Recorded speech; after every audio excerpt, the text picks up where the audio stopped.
kerakmas, baxtimga onam bo'lsa bas.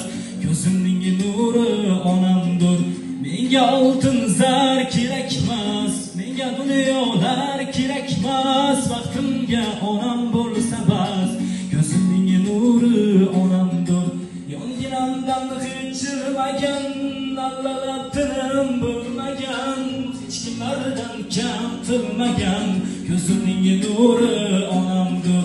Yonginamdan hechirmagan, allalatim bo'lmagan, hech kimlardan kam qilmagan. Ko'zimning nuri onamdir.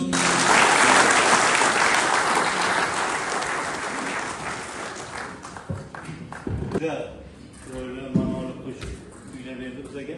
Haqiqatan hayot o'zida hammamizda onalarimiz sog' bo'lsinlar, umrlari uzoq bo'lsin.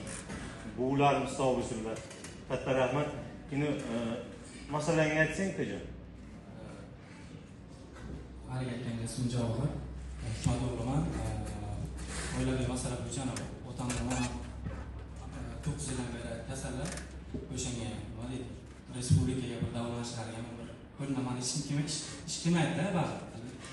O'zim So'finda ishlayman, oddiy yuk tashuvchi bo'lib, o'zimdan yuk tashuvchi 4 yildan ishlagandan beri o'zimga sog'liq rivojlanish muammosi chiqyapti. Ota-onam o'sha respublikaga davolanishlar uchun yo'l berasizlarmi degan maqsadda keldim. Hozir mana Shukur Klavrach birga boradi. Ota-onangning kasalliklarini yo'nalishini aniqlaydida, respublikaga kerak bo'lsa, agar mablag' talab qilinayotgan bo'lsa, biz o'zimiz to'p beramiz. Albatta davolab, soppa-sop qilib, mana shu Javohir oldiga qaytishlarini nazorat qilamiz, albatta. Hammamiz birgalashib. Shuning birga o'z borasan, ko'rib, menga kechqurungacha buni kechqurun respublika falon joyga yoki falon chastniga mana mablag'i, mana hisob-kitobi deb o'tkazasizlar, biz o'tkazamiz. Aytib nazorat qilasiz, bunga kechqurun kiradi.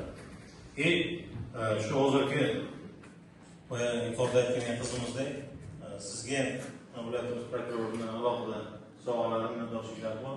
Onun uchun onasini uylab kelgani uchun hozir aytyaptilar, alohida mana shu yigitga sovg'a beradi. Keling.